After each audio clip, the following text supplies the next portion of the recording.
أعوذ بالله من الشيطان الرجيم. بسم الله الرحمن الرحيم. ألف لام را، تلك آيات الكتاب المبين. إنا أنزلناه قرآنا عربيا لعلكم تعقلون. نحن نقص عليك أحسن القصص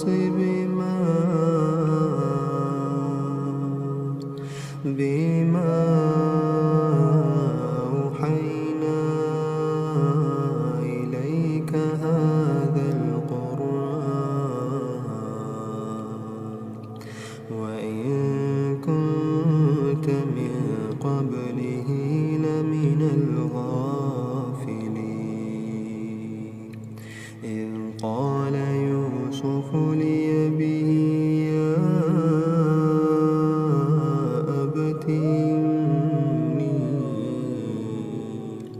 يا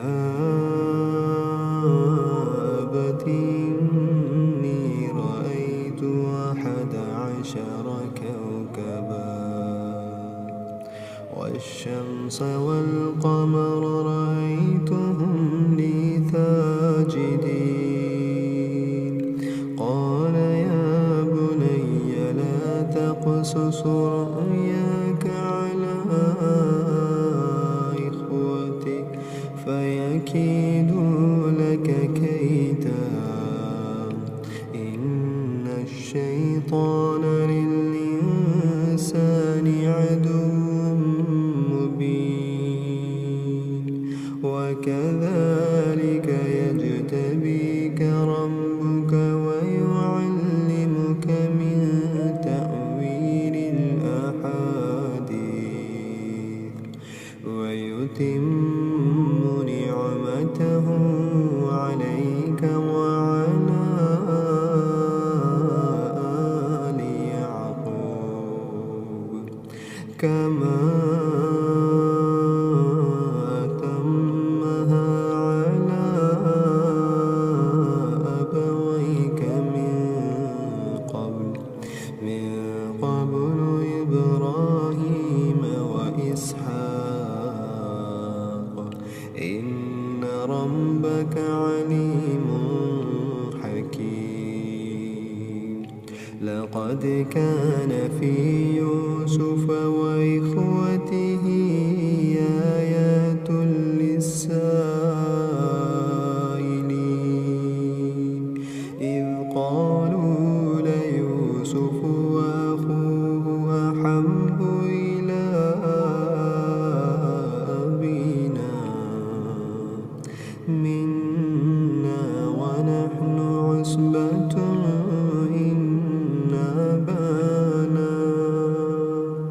إن أبانا لفي ضلال مبين.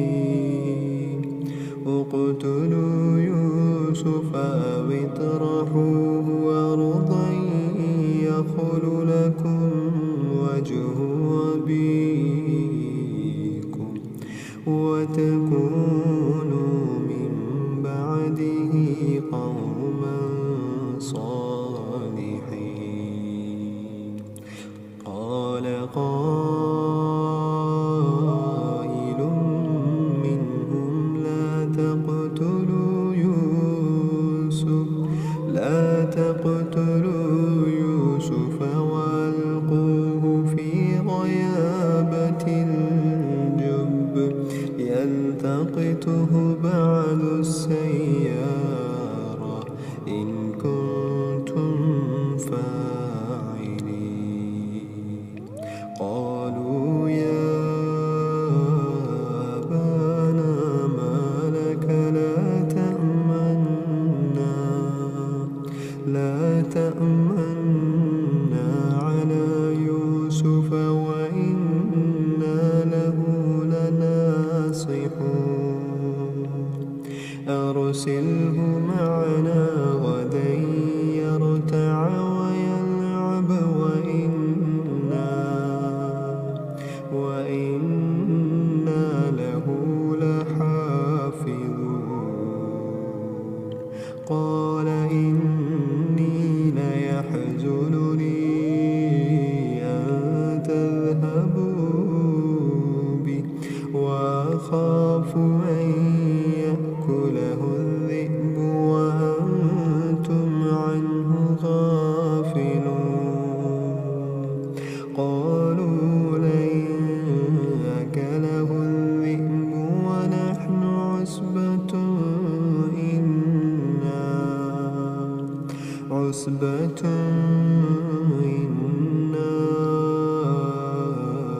إذا لخاسرون فلما ذهبوا به واجمعوا أن يجعلوه في غيابة الجب وأوحينا إليه لتنبئنهم بأمرهم هذا وهم لا يشعرون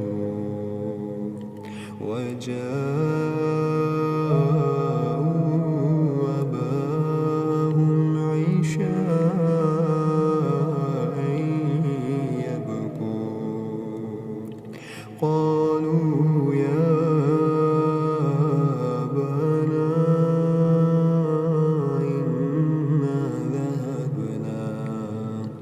إنا ذهبنا نستبق وتركنا يوسف عند متاعنا فأكله الذئب وما أنت بمؤمن لنا ولو كنا صادقين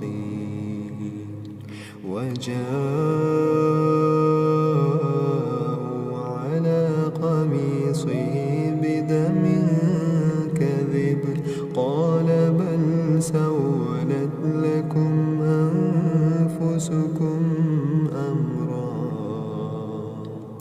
فصبر جميل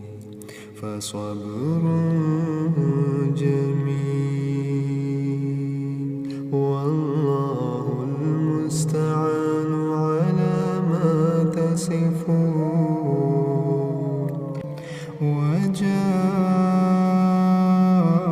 وجاءوا أباهم عشاء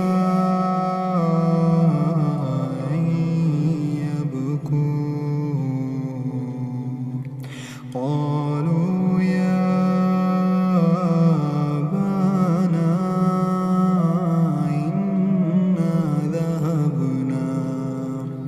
إنا ذهبنا نستبق وتركنا يوسف عند متاعنا فأكله الذئب وما أنت بمؤمن لنا ولو كنا صادقين وجاءوا على قميصه بدم كذب قال بل سولت لكم أنفسكم أمرا فصبر جميل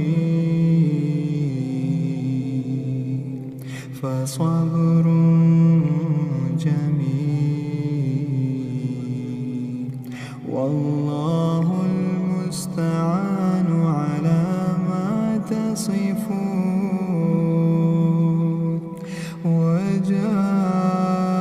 وجاءت سيارة فأرسلوا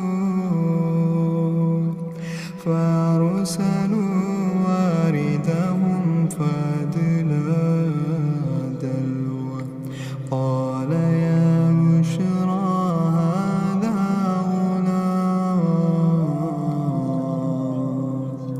قال يا بشرى هذا غلام وأسروه بضاعة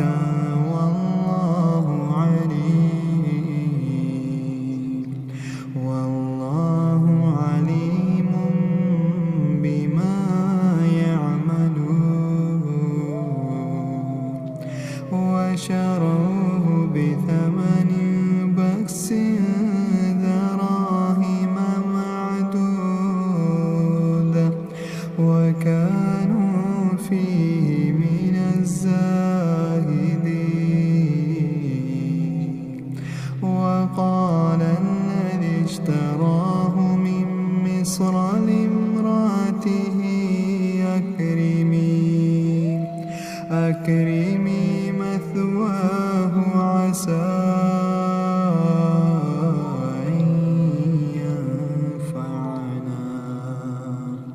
أن ينفعنا أو نتخذه ولدا وكذلك مكنا ليوسف في الأرض ولنعلمه من تأويل الأحاديث والله غالب على أمره ولكن أكثر الناس لا يعلمون ولما بلغ أشده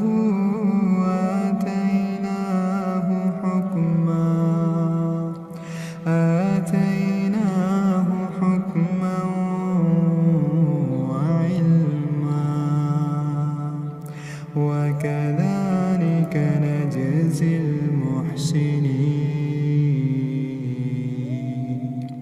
وراودته التي هو في بيتها عن نفسه وغلقت الأبواب وقالت هيت لك قال معاذ الله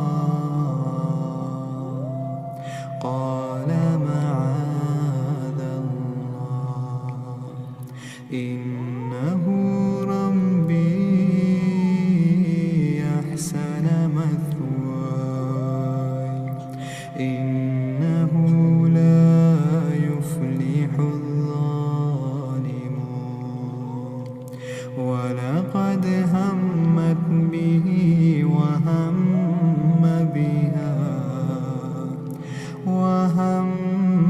بها لولا برهان ربي كذلك لنصرف عنه السوء والفحشاء إنه من عبادنا المخلصين واستبق الباب وقدت قميصه من دبر وألف يا سيدها لدى الباب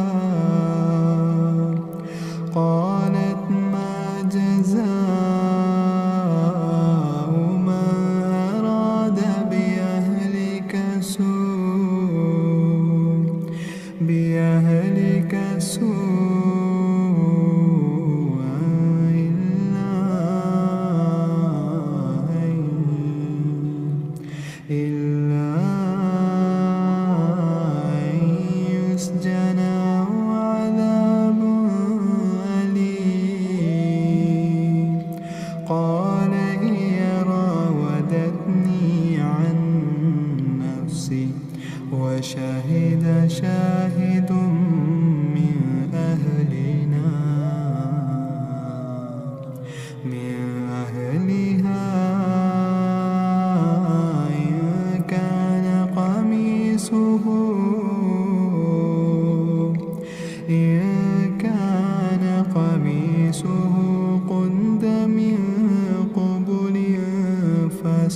فصدقت وهو من الكاذبين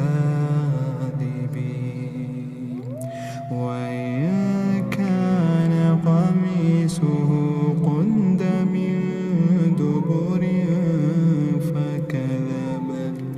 فكذبت وهو من الصادقين فلما رأى قميصه قد من دبر قال إنه من كيدكن إن كيدكن عظيم يوسف أعرض عن هذا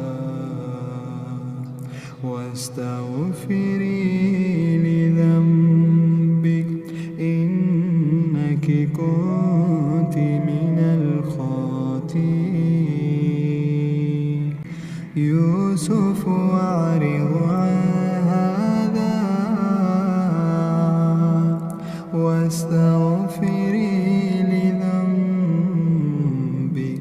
إنك كنت من الخاطئين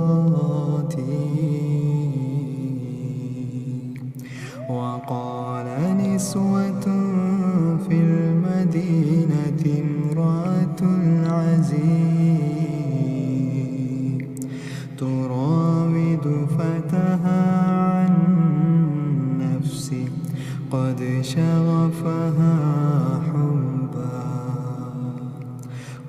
شغفها حبا إنا لنراها في ضلال مبين فلما سمعت بمكرهن أرسلت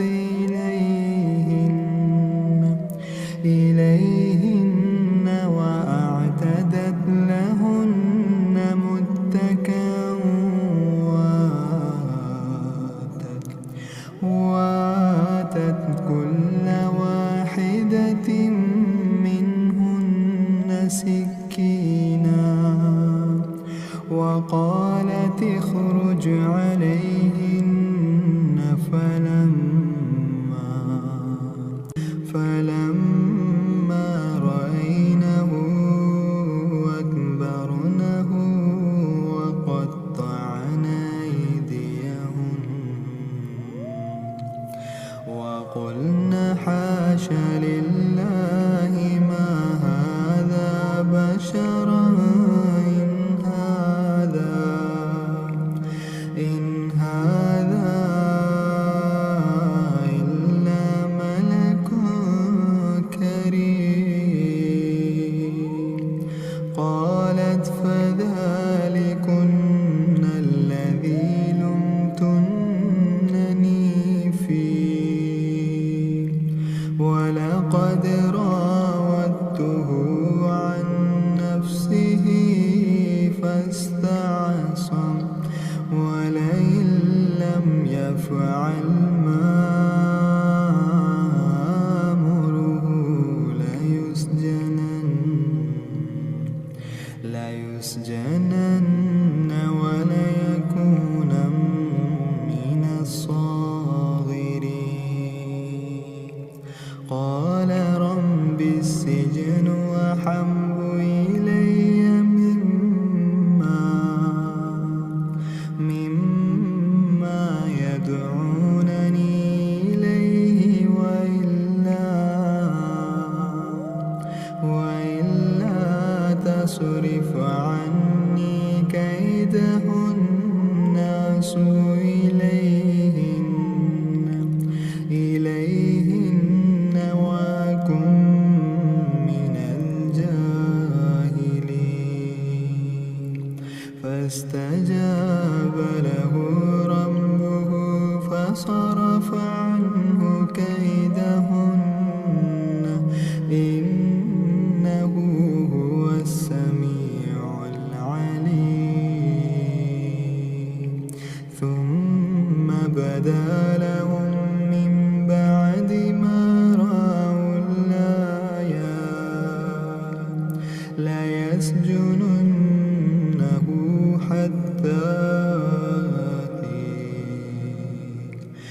ودخل معه السجن فتيان قال أحدهما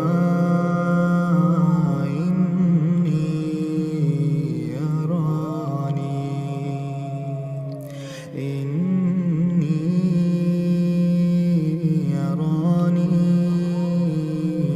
أعصر خمرا وقال الآخر إني أراني أحمل فوق رأسي خبزا تأكل الطير منه نبئنا بتأويله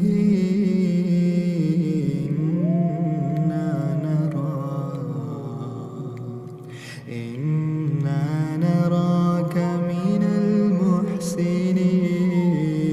المحسنين قال لا يأتيكما طعام ترزقانه إلا نبأتكما بتأويله قبل أن يأتيكما ذلكما مما علمني ربي إني تركت ملة قوم لا يؤمنون بالله وهم بالآخرة هم كافرون واتبعت ملة آبائي إبراهيم وإسحاق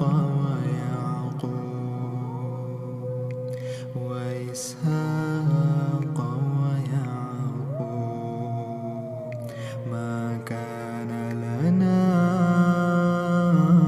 أن نشرك بالله من شيء ذلك من فضل الله علينا وعلى الناس ولكن أكثر الناس لا يشكرون يا صاحبي السجن أرباب متفرقون خير أم الله الواحد القهار ما تعبدون من دونه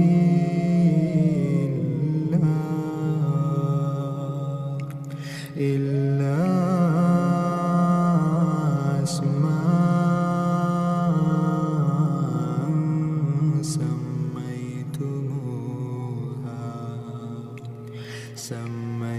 سميتموها أنتم وآباؤكم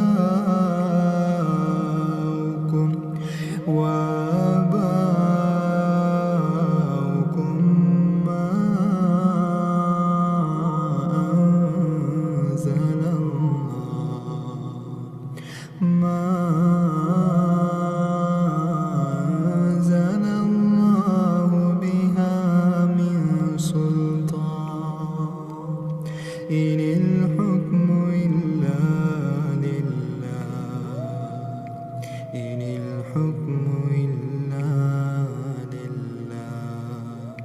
أمر ألا تعبدوا إلا إياه ذلك الدين القيم ولكن أكثر الناس لا يعلمون يا صاحبي السجن أما أحدكما فيسقي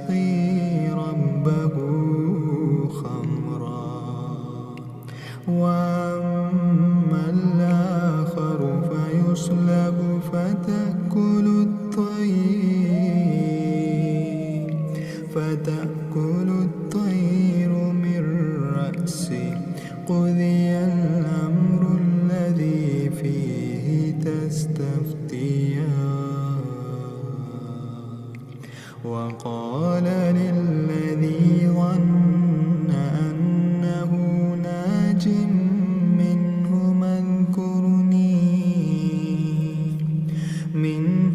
اذكرني عند ربك فأنساه الشيطان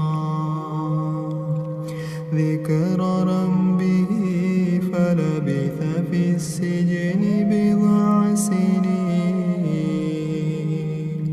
وقال الملك إني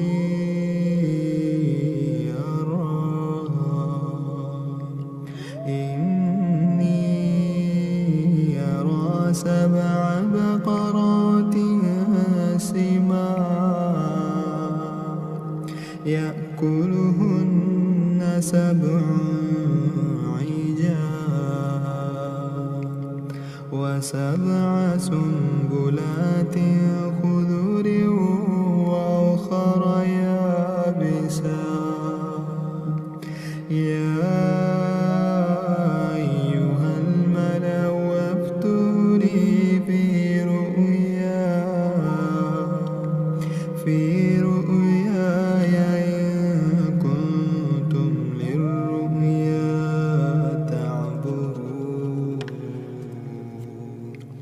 قالوا أضغاث أحلام وما نحن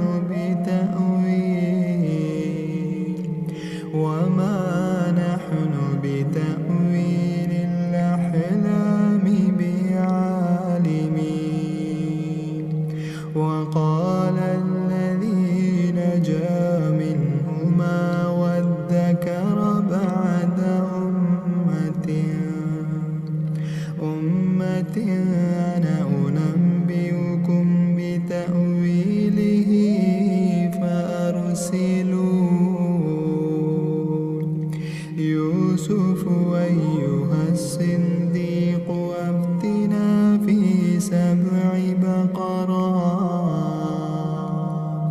سمان يأكلهن 7 عجاف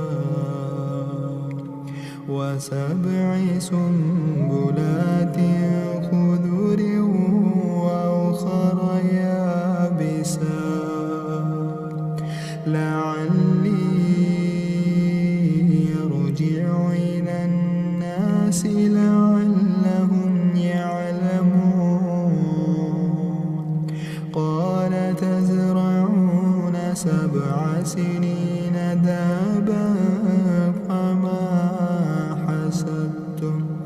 فما حسدتم فذروه في سنبله إلا قليلا مما تأكلون. ثم يأتي من بعد ذلك 7 شداد يأكلن ما قدمتم لهن إلا قليلا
حاشا لله ما علمنا عليه من سوء.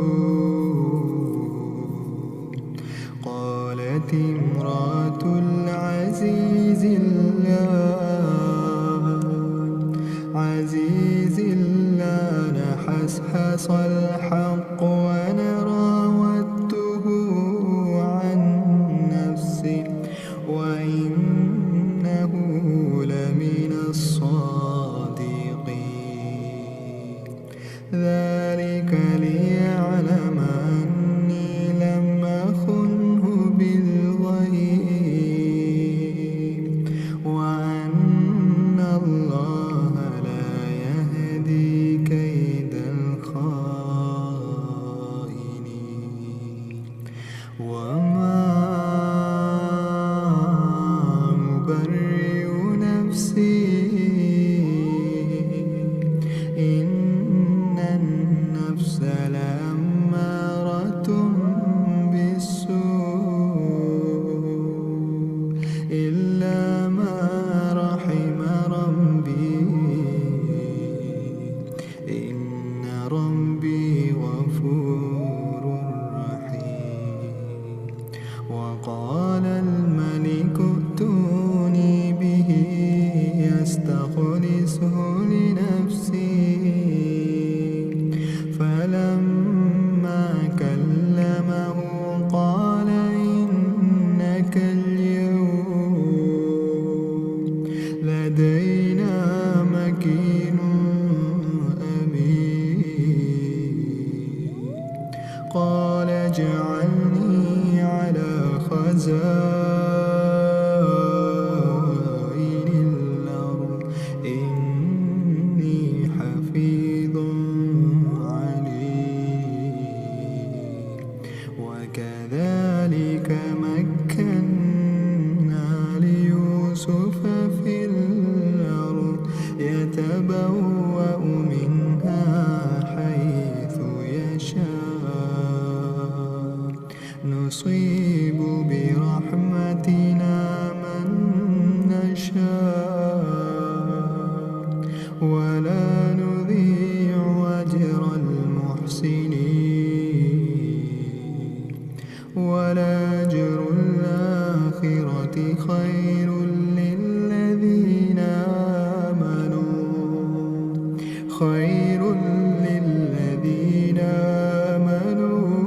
وكانوا يتقون. وجاء إخوة يوسف فدخلوا عليه فعرفهم وهم له منكرون. ولما جهزهم بجهازهم قال ائتوني بأخ لكم من أبيكم ألا ترون أني أوفي الكيل وأنا خير المنزلين. فإن لم تأتوني به فلا كيل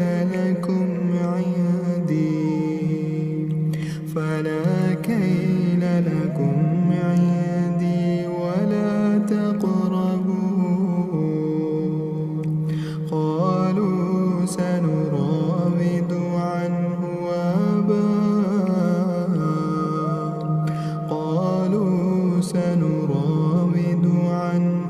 أباه وإنا لفاعلون. وقال لفتيانه اجعلوا بضاعتهم في رحالهم لعلهم يعرفونها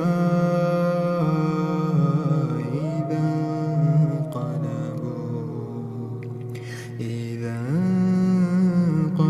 انقلبوا إلى أهلهم إلى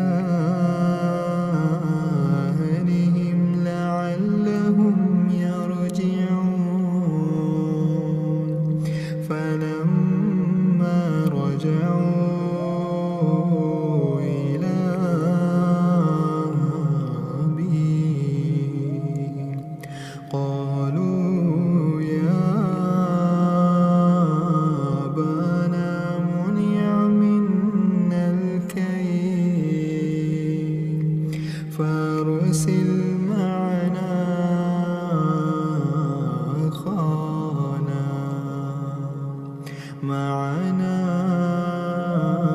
قال نكتل وإنا له لحافظون قال هل آمنكم عليه إلا كما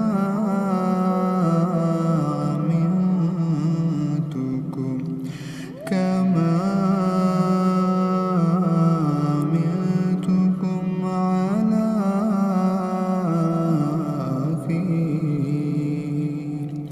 على أخيه من قبل فالله خير حافظا وهو أرحم الراحمين ولما فتحوا متاعهم وجدوا بضاعتهم ردت إليهم قالوا يا أبانا ما نبغي هذه بضاعتنا ردت إلينا قالوا يا أبانا ما نبغي هذه قالوا يا أبانا ما نبغي هذه بضاعتنا ردت إلينا ونمير أهلنا ونحفظ أخانا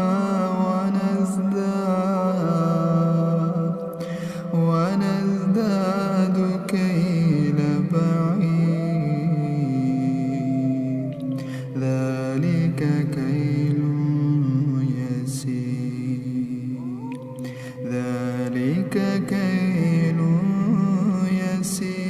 يسير قال لا أرسله معكم حتى تؤمنوا